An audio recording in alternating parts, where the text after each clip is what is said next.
नमस्कार दोस्तों, आप सभी का स्वागत करता हूं अपने चैनल हीलिंग भारत में। आज जिस टॉपिक के बारे में बात करेंगे वो है छींकें। जिनको लगातार छींकें आती हैं, एलर्जी होती है, तो ऐसे में कौन सी होम्योपैथिक दवाइयों का प्रयोग करके जो है आप इन छींकों से जो है छुटकारा पा सकते हो। तो इसमें जो सबसे पहली दवा रहेगी वो रहेगी सवाडिल्ला। सवाडिल्ला जो है आपको 30 पोटेंसी में यूज करनी है, सुबह दोपहर शाम। यदि आपकी जो छींकें हैं वो बार बार लगातार आपको बहुत बहुत सारी छींकें आए और आपकी जो छींकें हैं गर्म कमरे में जाने से बढ़े, और जो है इसमें जो है आपको कभी कभी जो है आंखों से पानी भी बहता है और साथ में जो है गले में जलन भी होती है, और जो आपको फूल फूल की सुगंध से भी यदि छींके आने लगे, या मौसम के चेंज होने से, कोई कोई बोलता सुनो होगा जब भी मौसम चेंज होता है मेरे को जरूर छींकों की समस्या हो जाती है, बार बार छींके आती है 15-20 दिन के लिए। तो ऐसे में आप सवाडिल्ला 30 का प्रयोग करोगे सुबह दोपहर शाम, तो आपकी जो ये समस्या है छींके आने की मौसम बदलने पे या फूलों की गंध से, तो ये आपकी समस्या जो है जड़ से खत्म हो जाएगी। सेकंड नंबर पे जो दवा आती है दोस्तों वो है एलियम सीपा। एलियम सीपा के क्या सिम्टम है, इसमें जो है नाक से लगातार छींकों के साथ जो है पतला पानी बहेगा, और इसमें भी जो है आपकी जो छींकें हैं गर्म कमरे में जाने से बढ़ जाती है, और ठंडी हवा में या एसी में जो है छींकें बहुत कम हो जाती है और आपका नाक बिल्कुल ठीक हो जाता है। और सर्दियों में छींकें नहीं आएंगी, जब गर्मियां शुरू होंगी तब छींकें स्टार्ट हो जाएंगी। पूरी गर्मियां ऐसे छींकें आएंगी, दिन में कई कई बार छींकें आ जाती हैं। तो ऐसे में जो है आप एलियम सीपा 30 पोटेंसी का यूज करोगे, सुबह दोपहर शाम 20-25 दिन के लिए खाओगे, तो आपकी जो ये समस्या है छींकें आने की वो खत्म हो जाएगी। उसके बाद जो आपकी अगली दवा आती है वो आती है आर्सेनिक एल्ब। आर्सेनिक एल्ब भी आपको 30 पोटेंसी में यूज करनी है, सुबह दोपहर शाम। तो इसमें क्या होगा, छींकने के बाद जो है नाक से जलन वाला स्त्राव निकलता है, जलन होती है उसमें स्त्राव में, मतलब वो स्त्राव जो है जहां पे लगता है वो जलन करता है। और इसकी जो छींकें हैं आर्सेनिक एल्ब की जो है वो रात के समय में जो है बढ़ जाती हैं, मतलब दिन में छींकें कम आएंगी और रात को छींकें बढ़ जाती है। साथ में जो है इसमें बेचैनी होती है पेशेंट को, और ठंड भी ज्यादा महसूस होती है उसको शरीर में। तो और दूसरा क्या है इसमें, जैसे सवाडिल्ला में थी मौसमी एलर्जी, इसमें भी मौसमी एलर्जी होती है, मौसम के चेंज होने से या थोड़ी सी भी डस्ट से जो है छींकें शुरू हो जाती हैं। तो ऐसे में आप आर्सेनिक का प्रयोग करोगे 30 पोटेंसी का, सुबह दोपहर शाम।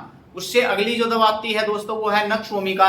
यदि आपको उठते ही सुबह सुबह छींकें आती हो, आप उठ के बिस्तर से कमरे से बाहर जाते हो और बाहर की जब आपको हवा लगती है तो आपकी जो है छींकें और नाक से पतला पानी जो है बहने लगता है, तो ऐसे में आप जो है नक्सोमी का 30 का प्रयोग करोगे। इसमें जो है हल्का हल्का माथे में भी भारीपन हो जाता है, क्योंकि ज्यादा छींके लगने के कारण ना सिर में ऑक्सीजन की कमी हो जाती है, जिससे कि जो है जो ये सिर में भारीपन की समस्या हो जाती है। उसके बाद जो दवा आती है दोस्तों वो है नैट्रम्यूर। नैट्रम्यूर के सिम्टम क्या होंगे, नैट्रम्यूर का जो रोगी है उसको भी सुबह उठते ही छींकें स्टार्ट हो जाती हैं और पतला पानी बहता है, और इसमें भी जो है सिर में दर्द होता है, और इसकी जो छींकें हैं दिन के समय जो है कम हो जाती है। जैसे सुबह होगी छींकें शुरू हो जाएंगी, जैसे जैसे दिन बढ़ता चला जाएगा छींकें कम होती होती बंद हो जाएंगी, अगले दिन फिर सुबह छींकें शुरू हो जाएंगी। और जो है इसमें धूप में जाने से या सूरज की रोशनी में जाने से भी जो है छींकें शुरू हो जाती है। यदि धूप में जाने से छींकें आए तब भी नैट्रम्यूर का प्रयोग करेंगे।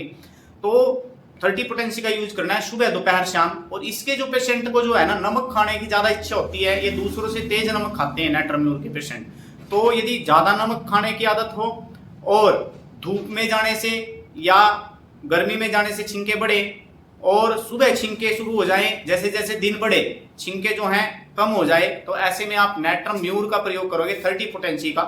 उसके बाद जो दवा आती है वो आती है जो दोस्तों जैल्सीमियम 30 पोटेंसी। जैल्सीमियम 30 पोटेंसी के जो सिम्टम है वो है जुकाम की शुरुआत में छींकें शुरू होंगी, मतलब कोई कोई कहता सुना होगा भाई छींकें स्टार्ट होंगी इसके बाद तो पक्का जुकाम हुआ मेरे को, मतलब शुरू में उसको छींकें आएंगी, उसके बाद में छींकें बंद हो जाएंगी और जुकाम चलता रहेगा। और इसमें जो है पेशेंट को कमजोरी महसूस देती है, थकान महसूस देती है, आंखों में भारीपन महसूस देता है और उसका लेटे रहने का मन करता है, तो लेटे रहने का मन करता है और उसको कपकपी भी होती है शरीर में। ऐसे में आप जैल्सीमियम 30 का प्रयोग करोगे सुबह दोपहर शाम, 2-2 बूंद रेड चीफ पे डालोगे, तो आपकी जो ये समस्या है नाक बहने की, छींकें आने की, तो ये खत्म हो जाएगी। तो उसके बाद जो दवा आती है वो आती है दोस्तों हिस्टामिनम। हिस्टामिनम 30 पोटेंसी। हिस्टामिनम का सिम्टम क्या है, हिस्टामिनम के रोगी को धूल से जो है थोड़ी सी भी धूल यदि नाक में गई तो उसको छींकें आनी शुरू हो जाती हैं। ऐसे में भी आप 30 पोटेंसी का यूज करोगे सुबह दोपहर शाम। तो आपकी जो ये धूल से छींकें आती हैं या मौसमी एलर्जी है आपको, कोई कोई कहता सुना होगा कि जब भी गेहूं का सीजन आता है, भूस वगैरह निकलता है तो उसको छींकें आती हैं। तो गेहूं के सीजन में यदि आपको छींकें आती हो तो आप हिस्टामिनम 30 पोटेंसी का यूज करोगे सुबह दोपहर शाम। तो आपकी जो समस्या है एलर्जी है धूल से, और मौसम जो गेहूं का सीजन आता है उसका मौसम में छींकें आती है, तो आपकी समस्या खत्म हो जाएगी। तो वीडियो देखने के लिए आप सभी दोस्तों का धन्यवाद। वीडियो यदि आपको पसंद आई हो तो वीडियो को शेयर कीजिएगा और चैनल को सब्सक्राइब कीजिएगा। धन्यवाद, नमस्कार।